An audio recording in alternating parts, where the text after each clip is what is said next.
So, nandito yung dalawa kong kapatid. Mhm. Say hi to Cam. Magpakilala kayo. Ako po si Lupang Hinirang.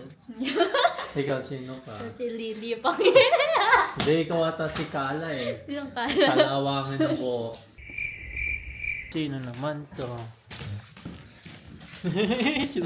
So, it's 4:31 ng gabi. Pero kung makikita nyo sa labas ngayon, ano na siya? Parang 6 p.m. na. So, ganyan talaga sa mga northern hemisphere pagdating ng bare months, bandang November. So mabilis mag sunset yung araw, maikli lang, mahaba yung gabi namin. That's why nag-snow. Yes, I'm gonna go for you. Hi, can I get medium quenchers? Can I get Timbits, 10 pieces, 5 chocolate glaze and 5 honey dips? Anything else? That's everything. Have a piece, thank you. Thank you. Happy Remembrance Day. Happy Remembrance Day ba? Or Remembrance Day lang. Bakit Happy Remembrance Day? So dito sa Canada, hindi holiday yung November 1 sa kanila. Ang holiday sa kanila is yung November 11. Di ko alam kung every November 11 lagi or every second Monday ng November. So inaano nila is nire-remembrance nila dito yung mga sundalong veterano na namatay para sa bansang ito. Pero yan, meron akong puppy na ay, naulog. Ito, patusok kasi siya eh. So natutusok yung utong ko dito. Lagay natin. Ay, Hi, 6:45? Wait a minute!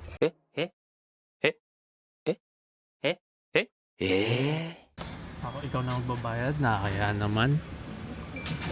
Blackberry hibiscus? 10 cents. Ay, Thank you. Thank- Next order, please. thank you. Nahiya siya sa camera. So malilate na si Lele. Papatayin ko muna yung vlog kasi makipag-racing muna ako sa daan. See you later. So it's November 10 mga Lodi Cakes. November 10 ba? So it's November 10 mga Lodi Cakes. Dito ako sa IKEA ngayon and magbibigyan muna tayo ng quick crypto updates, okay? So bago yon, siguro sagutin ko muna yung mga ilang tanong na naririnig, na babasa ko sa mga comments and sa mga chat natin, no? So itong unang tanong ay bumalik nga ba ako dahil bull run na? Medyo true. Sa totoo lang, nagkasakto lang na yung unang video ko na in-upload is saktong bull run na yun. Pero sa mga Discord members natin, sa mga OG na nandoon, alam naman nila na since hindi pa lumilipad si Bitcoin ay nagbibigay na ako ng updates. Actually, kahit nga nung nagpahinga ako sa YouTube, meron ako mga partial updates about sa crypto, about sa portfolio ko.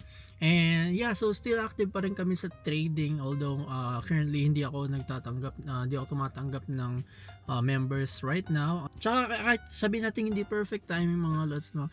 Kung makikita niyo yung market na lumilipad na all time high, 'di ba? Nakaka-hype. Kung makikita natin yung mga portfolio natin na kulay green, 'di ba? Sino ba naman hindi masasaya doon? Kahit ako, pucha, nakita ko nag all time high si Bitcoin, tapos nakita ko sumusunod yung mga altcoins.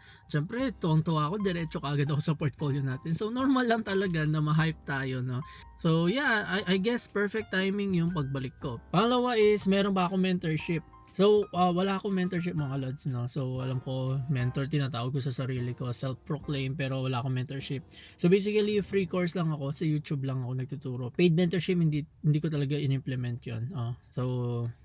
Yun, para sa mga lagi nagtatanong about doon, wala akong mga lods. Pangatlo is, nagpo-forex pa ba ako? Right now, hindi ako makapag-trade sa forex dahil kapag nagtitrade ako ng forex, always London session or New York session. So yung oras ng Canada is malapit sa New York session, which is yung EST. Dahil may work ako ng 7 to 3 ng 7 a.m. to 3 p.m. and Monday to Friday. So talagang hindi ko na siya magagawa. That's why bumalik ako sa crypto. Kahit pa paano nakakapag-trade ako sa crypto dahil 24/7 yun. Ayun, so day trading ako sa crypto. Although yun nga, compare sa forex, mas mahirap ako makahanap ng position sa crypto. So far so good, no? So ang maganda dito is bumabalik sa volume yung crypto, marami na naman papasok na pera dito, kaya Yun, crypto muna tayo. So tamang crypto updates muna tayo. Currently, ang price ni Bitcoin as of now na nire-record ko to is around 80,400. So makikita nyo na 80,000 yung price niya ngayon. Okay? So today, all-time high na siya. Isa sa dahilan dito is naging president kasi si Donald Trump. And alam naman natin ng mga mga Republican party list, mas supported sila sa business owners, sa mga ganyan sa market. Isa sa mga reason kung bakit nag-pump si Bitcoin is tumaas yung confidence ng mga investor na mag-invest ulit, na manghiram ulit ng pera. Kamusta yung portfolio ko? So, hindi ko nasasabihin sa inyo kung ano yung laman ng portfolio ko, pero ang pinaka mataas na percentage or yung coins na hawak ko sa portfolio ko is yung Cardano. Oh, mentor, patay na yung Cardano na yung ghost coin na yan. Totoo yun. So, totoo lang, matagal naging stable coin si Cardano kasi kung mapapansin nyo, stable lang yung prices niya. Pero tingnan nyo naman ngayon, no? As of November 10, patay. Sino kayo dyan? No? So, weekly time frame to mga Lodi Cakes na sobrang lakas ng volume nito. Di ko alam anong dahilan kung bakit lumipad to. Pero based on my research, si Cardano founder na si Charles Hoskinson ay nagbabalak na maging makipag-partner or makipag-partner kay President Donald Trump para sa crypto regulation. So the reason kung bakit napili ko si Cardano as my number one coins sa mga hawak kong tokens ay wala akong nakikitang hindi maganda kay Cardano.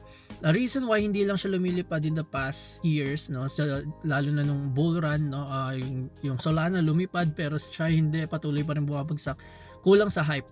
Okay, so gusto kasi ng mga tao na yung isang token ay madaling gamitin, no? So yung Cardano is, sabihin nating norms, no? Normal lang siya, boring. Nung time na naririnig ko na ghost coin na to, dead coin na to, tapos wala naman ako narinig, wala naman ako na search about sa kanya na pangit yung Cardano, pero sobrang ganda pa yung mga nabasa ko.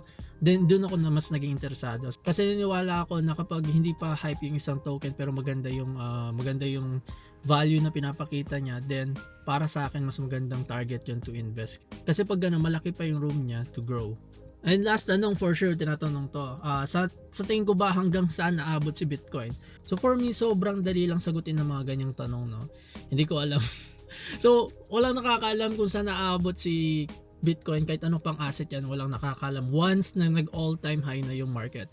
So pag nag all time high na yung market, wala na tayong hindi na natin alam kung ano yung ceiling, hindi natin alam kung saan hihinto yung mga tao, saan sila magbebenta. Pero malalaman natin yan through price action. So sa ngayon, kung nakikita nyo sa screen nyo ngayon, ang price action ng Bitcoin is uptrending. Wala tayong nakikitang consolidation, wala tayong nakikitang shift in market structure sa higher time frame. Masasabi ko na marami pang wave pataas ang mangyayari dito kay Bitcoin. So yun, alis na muna ako mga Lodi Cakes, na dito muna tayo. Bye.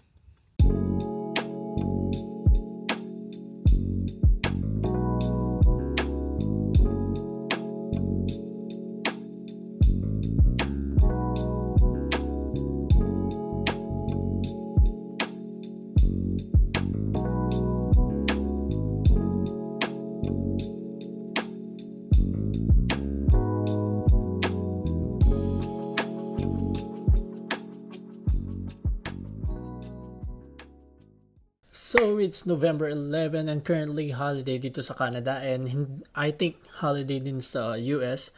So hindi ko sure kung affected ito sa market ngayon. So ang titingnan natin market ngayon is yung cryptocurrency. And magbibigay muna tayong quick update sa TA natin. So sa Bitcoin, makikita natin currently umabot na siya ng 89,800 I think. So nangyari is muntikan pa siya umabot sa 90k, which is sobrang solid mga Lodi Cakes. So pag ganitong lumilipad yung market, no, kapag uptrending lang siya na as in walang pullback na nangyayari.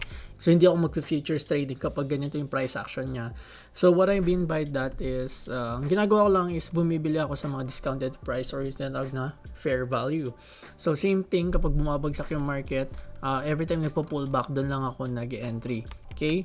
So pag ganito na umaangat lang siya, as in talagang kapag parabolic lang siya na ganyan, wala akong trading strategy para sa ganito.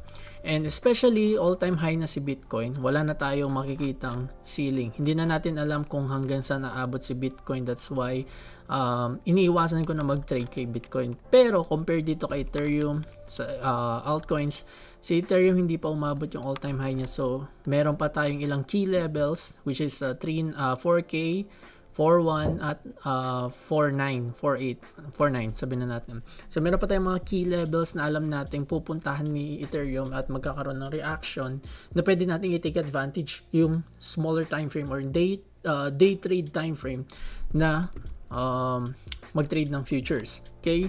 So, tulad ngayon sa 4 hours ni Ethereum, meron tayong actually daily, meron tayong meron tayong low hanging fruit.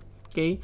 So makikita natin na hindi pa nakuha yung 3, 4 na key levels. Meron din tayong key level dito na 3, 5, no? So kung pupunta tayo sa 4-hour time frame, makikita natin na meron tayong trend. Meron din tayo sa 1-hour time frame, may tinawag ako dito, nasa kabila pala. Ayan, makita natin na meron akong potential long positions dito. Okay, so dito sa 1-hour time frame, pinull out ko tong volume profile na to. So marami sa inyo nagtatanong paano ko ginagamit tong volume profile na to. So sobrang dali lang. So tong fixed range volume profile, always ko nilalagay ito sa mga trend. So for example, alisin lang natin. Ayan, nakita nyo meron tayong trend dito. Okay, so yan, kukunin ko yung volume fixed range niya from here, kung saan nagsimula yung trend hanggang dito, at makikita natin yung potential pullback area niya. So dito kung mapapansin natin, meron tayong volume dito, no, meron din tayong volume dito, and isa din sa mga basics na tinuro ko before na alam ng lahat is yung support and resistance. So kung mapapansin natin, previous resistance siya, previous area so previous resistance siya, now nabasag siya, and now waiting for pullback para sa fair value. Then anong inaantay ko dito? Gusto ko makakita ng turtle soup. So ang turtle soup is something like bumagsak, pero ang next candle niya is opposite candle. Okay, so anything na pinakita niya na quick rejection sa area na to, na nagsasabi na maraming gustong bumili dito. So maraming buy orders dito na waiting to fill. Tulad nito kung mapapansin nyo, ayan, sinabi ko sa Discord natin na if ever magkaroon tayo ng turtle soup dito sa 3250 na key level, I might take advantage of it na mag buy position dito or mag long position sa futures. Pero kung mapapansin nyo, sobrang volatile ng ginawa nitong candle na to, na kung saan bumagsak siya ay nagkaroon siya kagad ng instant rejections. So napakalaking rejections to, and nakuha na niya yung 3250, and potentially pag ganito yung mga scenario, hindi na to babalik ulit dito sa 3250, no? So may chance na mangyari is gaganyan na yan, no? Lilipad na yan, kukunin na niya kagad yung 3-4 na key level natin. And ayun nga, sabi ko, hindi naman natin kinokontrol yung market, hindi naman natin pinipredict, pero if ever na magka-turtle soup to dito, maglo-long position ako sa area na to. And ayun, meron din tayong fair value gap dito na kung saan may volume siya dito sa part na to, na if ever magdi-discounted yung price, no, if bababa pa siya lalo, dito ako maghahanap ng confirmation.